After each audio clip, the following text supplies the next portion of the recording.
দেখো, ডব্লিউবিসির মধ্যে এক ধরনের একটা সেল থাকে, সেটাকে বলা হয় টি সেল। ভালো করে বোঝো, ডব্লিউবিসির মধ্যে এক ধরনের একটা সেল থাকে, তাকে বলা হয় টি সেল। যাদের মানে টি সেল কি করে, যে কোনো রোগ রোগ মানে কোনো শরীরে কোনো ভাইরাস জীবাণু যা ঢুকে যাবে তার সঙ্গে রোগ করে, লড়াই করে।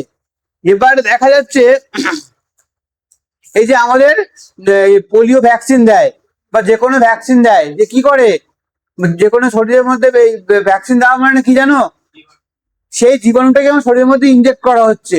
পোলিও দেওয়া মানে পোলিও ভাইরাসটাকে এতটাই মানে ল্যাবে এতটাই দুর্বল করে দেওয়া হয়, উইক করে দেওয়া হয়, যে শরীরের মধ্যে গিয়ে কোনো ক্ষতি করতে পারে না।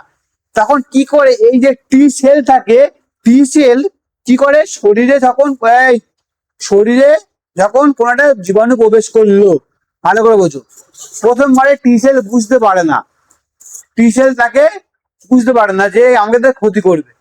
তখন প্রথমে হঠাৎ করে করতে পারে না, মানে তাকে মারতে পারে না। কি হয় যে ছোটবেলা থেকে যদি পোলিও ভ্যাকসিন দিচ্ছে, হেপাটাইটিস ভ্যাকসিন দিচ্ছে, বা হামের যে ভ্যাকসিন গুলো দেওয়া হচ্ছে, কি করা হচ্ছে, সেই সব জীবাণুগুলিকে একটা বাচ্চার শরীরের মধ্যে প্রবেশ করানো হচ্ছে। এতটাই তাকে ল্যাবে এতটাই দুর্বল করে দেওয়া হয় যাতে শরীরের মধ্যে গিয়ে সে ক্ষতি করতে পারে না, যেটা একটা স্বাভাবিক পোলিও জীবাণু গিয়ে মানুষকে ক্ষতি করে। এবার যখনই জীবাণুটা শরীরের মধ্যে ঢুকিয়ে দেওয়া হলো ওই ভ্যাকসিনের মাধ্যমে, তখনই প্রথমে টি সেল বুঝে নিল এ আমার শরীরের পক্ষে ক্ষতিকারক। ঠিক আছে, এই যে করোনা ভ্যাকসিন দেওয়া হচ্ছে কি জন্য, করোনা ভাইরাসটাকে আমাদের শরীরের মধ্যে দেওয়া হচ্ছে। ভ্যাকসিন মানে কি, সেই ভাইরাসটাকে আমাদের শরীরের মধ্যে ইনজেক্ট করা হচ্ছে। টি সেল আমাদের এই যে ডব্লিউবিসির মধ্যে টি সেল থাকে, টি সেল আইডেন্টিফাই করে নিচ্ছে যে আমার শরীরের পক্ষে ক্ষতিকারক। প্রথমবারে বুঝতে পারে, বলছে আয় আয় আয়, আলিঙ্গন করছে, আয় আয় শরীরের মধ্যে আয়, দেখছি শরীরের মধ্যে এসে ক্ষতি করতে পারে।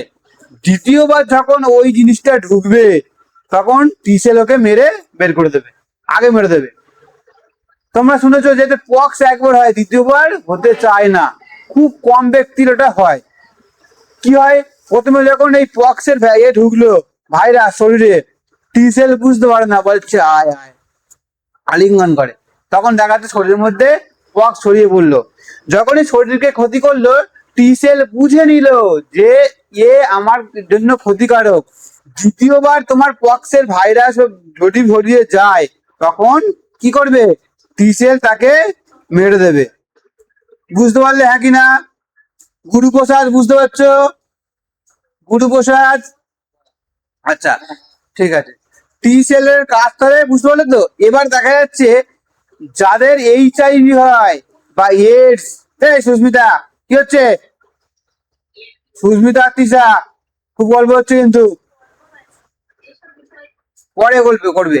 দেখো, যদি শরীরে কারো এইডস হলো, বা এই এইডস এর ভাইরাসটার নাম কি, এইচআইভি,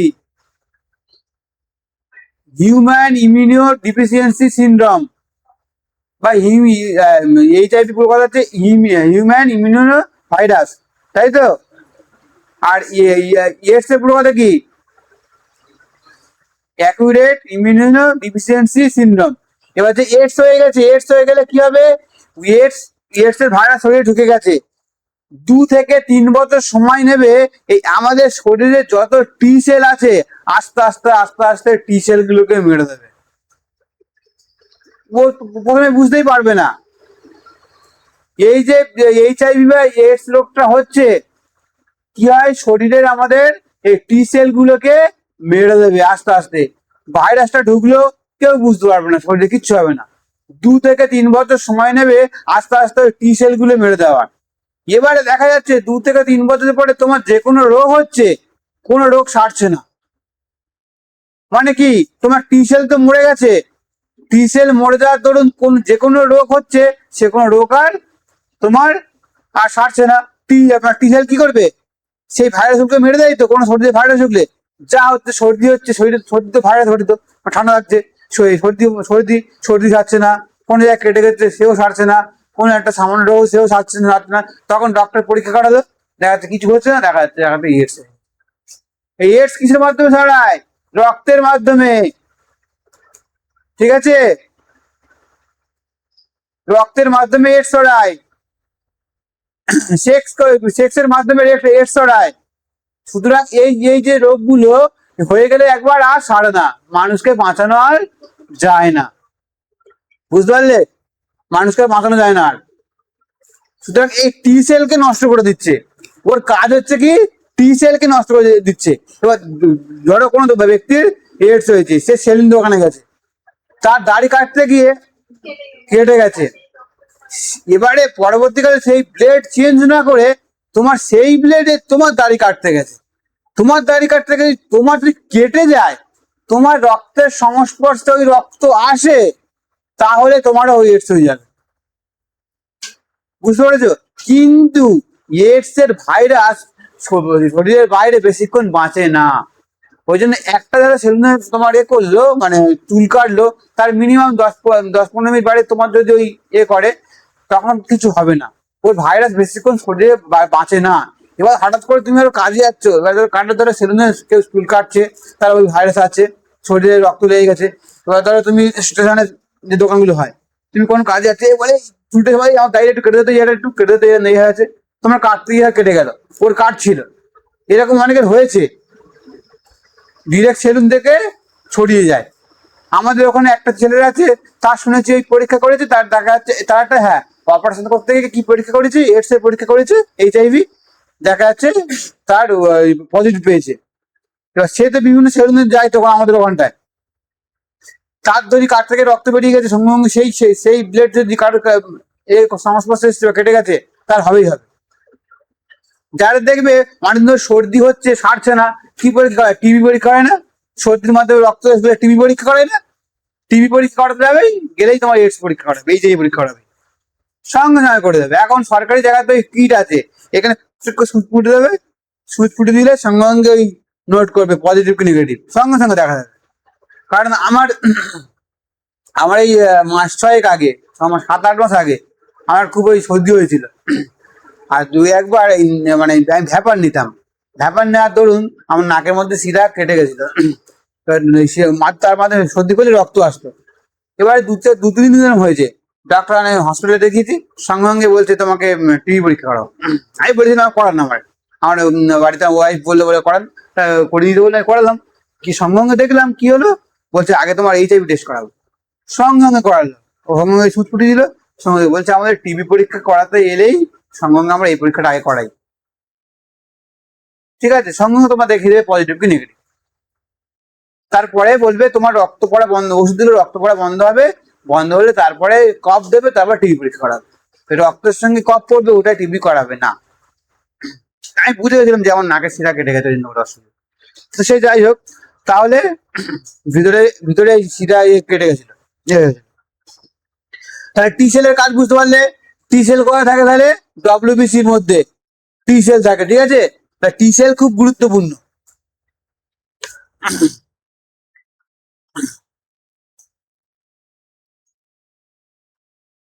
আচ্ছা, করোনা হলে আমাদের কোন অঙ্গ আক্রান্ত হচ্ছিল? করোনা হলে আমাদের কোন অঙ্গ আক্রান্ত হচ্ছিল? হ্যাঁ, ফুসফুস। তা আমাদের করোনার মাধ্যমে দেখো, ভালো করে জিনিসগুলো বুঝে নাও পায়েল। এই যে আমরা এই করোনা হলে কি হচ্ছিল, বলছে গার্গেল করো বেশি করে। আমাদের যে কোনো ভাইরাস কোথায় আটকে যায়, গলায় আটকে যায়, নিচে যায় না কেন?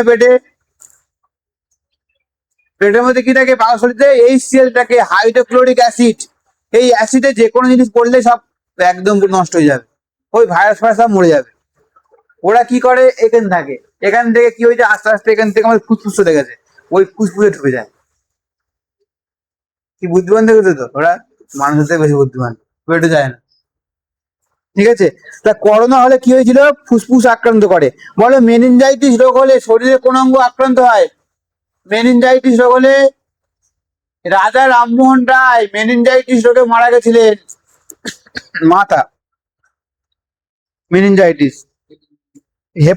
এক্ষুনি বললাম ম্যালেরিয়া হলে কোন কোন অঙ্গ আক্রান্ত হচ্ছে? ম্যালেরিয়া হলে প্লিহা, প্লিহা, প্লিহা, অ্যানিমিয়া, RBC কমে গেলে। হেপাটাইটিস হলে, হেপাটাইটিস হলে লিভার, লিভার, লিভার আক্রান্ত হয়। তাহলে এটা বুঝতে পারলেন, হ্যাঁ কি না?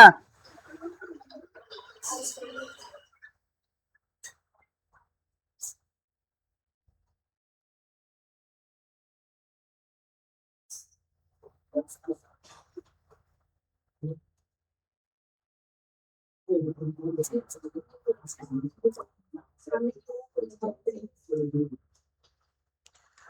একটা জিনিস মনে রাখবে, ডব্লিউবিসির মধ্যে থাকে মনোসাইট।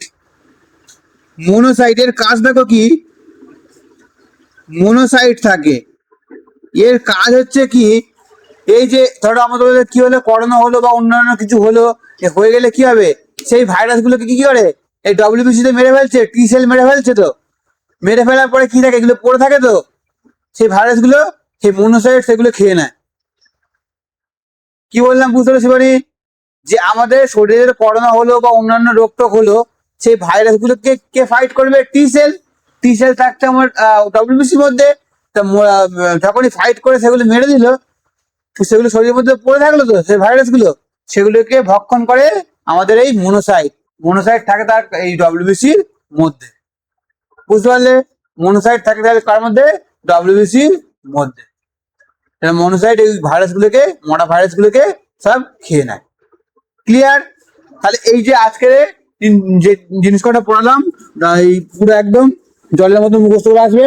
আর রাত্রেবেলায় এমসিকিউ টেস্টটা দেবে, এমসিকিউটা। তাড়াতাড়ি আমার সময় হয় না, আমার পড়ানো থাকে তো। আমি যাবো সন্ধ্যেবেলা, ফির পড়াতে বেরোবো, এই রাত 10টায় বাড়ি ফিরি। আজকে একটু তাড়াতাড়ি ফিরি আমি, তারপরে এসে তোমাদের এমসিকিউ করাই। কারোর কোনো অসুবিধা আছে আজকে রে? কারোর কোনো অসুবিধা আছে? কোনো নেহা কোনো প্রশ্ন আছে? কোনো রূপসা, রূপসা শরীর খারাপ নাকি আজকে? কোনো অসুবিধা থাকলে আমাকে বলো। আচ্ছা, আজকের ডেট কোন পর্যন্ত হয়েছিল? ট্রেন দেরি আছে, 2:15 ছাড়বো। ডেট কোনটা ছিল বলো বলো বলো বলো। আগস্ট হয়ে গেছে?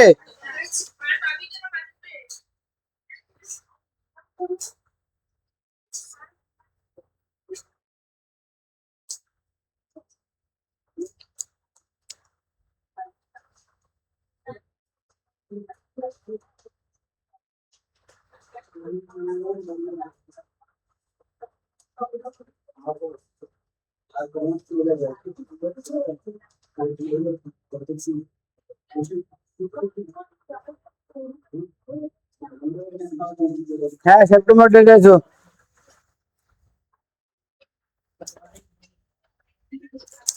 এই সেপ্টেম্বরে ইম্পর্টেন্ট ডেট গুলো লেখো।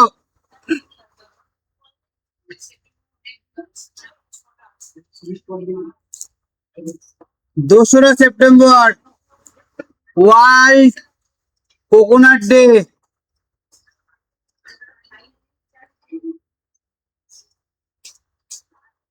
এই 5 সেপ্টেম্বর বলো, টিচার্স ডে। কার জন্মদিনে পালন করা হয়?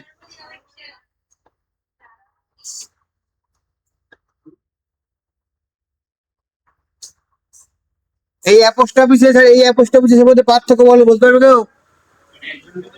হ্যাঁ, এটা মানে সবাইকে, আর ভিতরে থাকলে একজনকে। কোনো একজন টিচারকে সেলিব্রেশন করলে তখন নাম দেবে। ধরো তুমি কোন জায়গায় পড়তে গেছো, একটা টিচার থাকলে সে এই পোস্ট অফিসেস, আর যদি অনেকগুলো টিচার থাকে এখানে পোস্ট অফিসেস, দুটোই ঠিক। টিচার্স ডে পালন করা হয় 5 সেপ্টেম্বর। আর একটা জিনিস লিখে রাখো, 1 তারিখ থেকে 7 তারিখ ন্যাশনাল নিউট্রিশন উইক।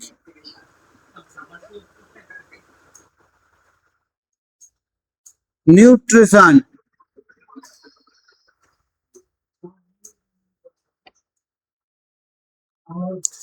দেখো এই যে আমাদের নিউট্রিশনের প্রতি কোনো গুরুত্বই দেওয়া হয় না আমাদের। শুধু গুরুত্ব কি দেওয়া হচ্ছে, এই যে হসপিটাল, বড় বড় হসপিটাল তৈরি করা, এ করা, সেখানকার বেড উন্নত করা, হ্যান ত্যান করা, কিন্তু আমাদের স্বাস্থ্যের প্রতি ভালোভাবে ধ্যান দেওয়া হয় না। এবং কিভাবে একদম মানে কি কি করলে শরীর সুস্থ থাকবে সেগুলো বলাই হয় না। কোনো ডক্টরের কাছে যাবে, তোমার গ্যাস হচ্ছে, তোমার বলে দেবে কি, গ্যাসের ওষুধ দিয়ে দেবে 4টি, প্যান 40 হ্যান ত্যান দাদা দিয়ে দেবে, বেশি গ্যাস হলে প্যান 40 ইঞ্জেকশন দিয়ে দেবে। তোমাকে কি করলে তোমার যে গ্যাস নিয়ন্ত্রণ থাকবে, কোনো ডক্টরই বলবে না। হ্যাঁ, তুমি বারবার আসো না, তার ইনকাম বন্ধ হয়ে যাবে। যদি ঠিকঠাক ডক্টরটা চাইতো, আজকে এত ইয়ে হতো না, আমাদের রোগ বিরোগ হতো না। সমস্ত ডক্টর তাই করে। আচ্ছা, লেখো 8 September, 8 September national literacy day.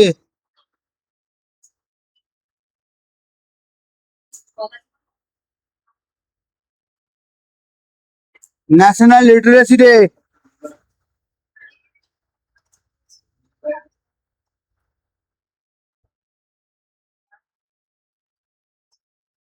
পনেরোই সেপ্টেম্বর ইঞ্জিনিয়ার ডে।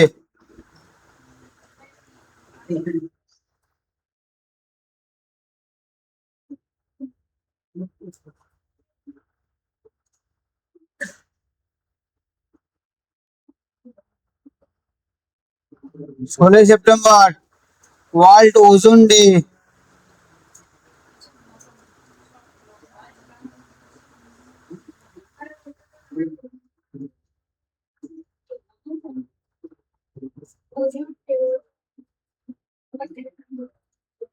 এটা পড়বে, এটা পরীক্ষা পড়েছিল, শুনতে ভালো। ওয়ার্ল্ড ব্যাম্বু ডে, বাঁশ দিবস।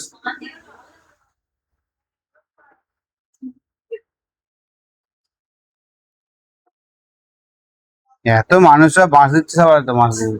21 তারিখ হচ্ছে international day of piece, day of peace.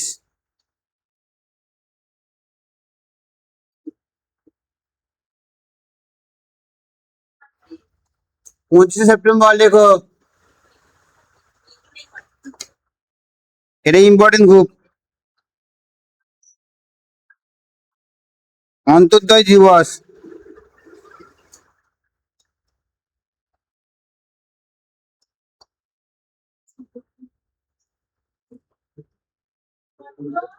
25 তারিখে অন্তর্দয় দিবস। 27 তারিখ world tourism day.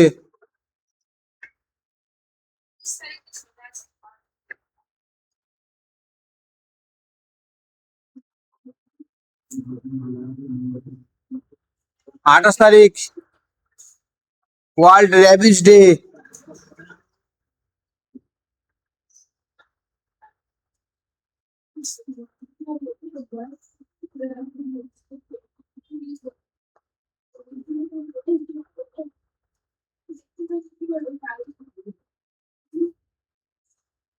World heart day. Heart মানে কি বলো একটু, হৃৎপিণ্ড। হৃৎপিণ্ডকে ভালো রাখার জন্য এগুলো করে রাখবে। র্যাবিস, র্যাবিস কি কামড়ে হয়? র্যাবিস, র্যাবিস কি কামড়ে হয়? র্যাবিস কি কারণে হয়? র্যাবিস মানে কি? আরে বাবা, জলাতঙ্ক। কুকুর কামড়ালে কি হয়? র্যাবিস হয়। কুকুরের দেখে নাও, এই যে র্যাবিস যদি এই র্যাবিস বা জলাতঙ্ক, এই র্যাবিস ভাইরাস যদি শরীরে একবার গিয়েছে, আর কোনো পৃথিবীর কোনো ডক্টর নেই যে ছাড়াবে।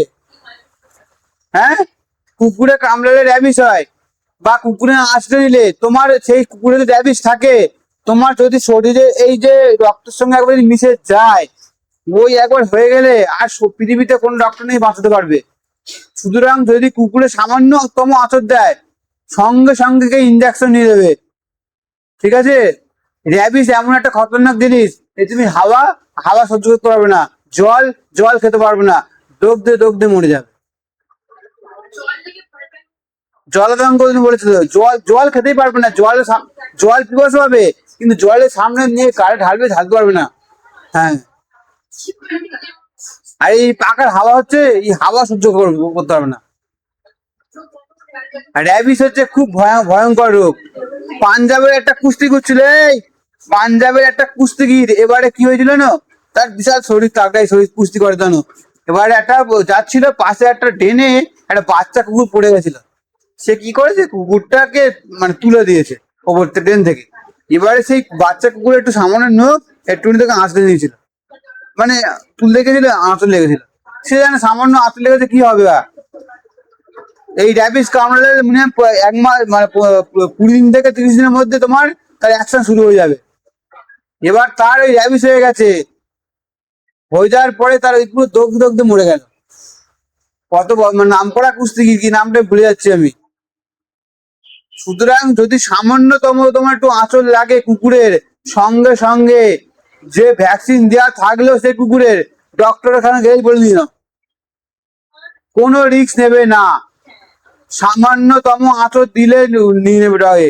যদি একবার র্যাবিস হয়ে যায়, পৃথিবীর কোনো ডক্টর নেই যে বাঁচতে পারবে।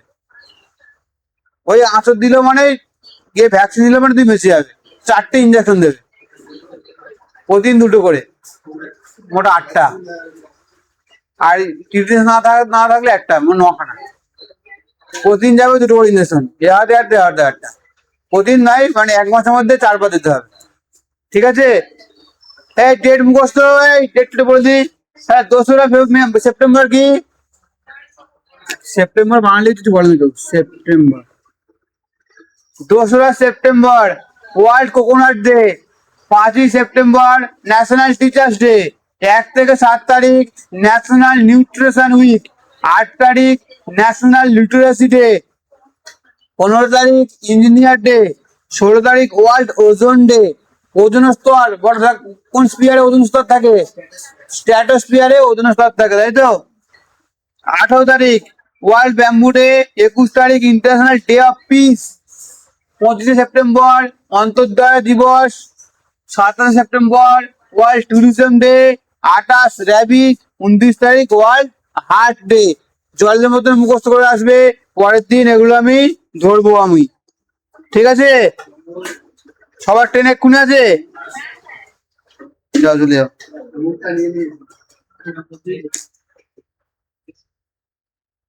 প্রবীণ, পড়াশোনা কেমন হচ্ছে? করছো তো? দিনে কতক্ষণ টাইম পাচ্ছ? দিনে কতক্ষণ টাইম পাচ্ছ? হ্যাঁ, 5-6 ঘন্টা। ঠিক আছে, নিয়মিত 5-6 ঘন্টা কিন্তু নিয়মিত দিতে হবে পড়তে। ঠিক আছে? যে একদিন 2 ঘন্টা, একদিন 5 ঘন্টা, এমন নয়। সুমঙ্গল, কতক্ষণ টাইম পাচ্ছ দিনে? কি কি করো তুমি? এইসব পার্টি পারলে ছাড়ো, পড়াশোনায় মন দাও। হ্যাঁ।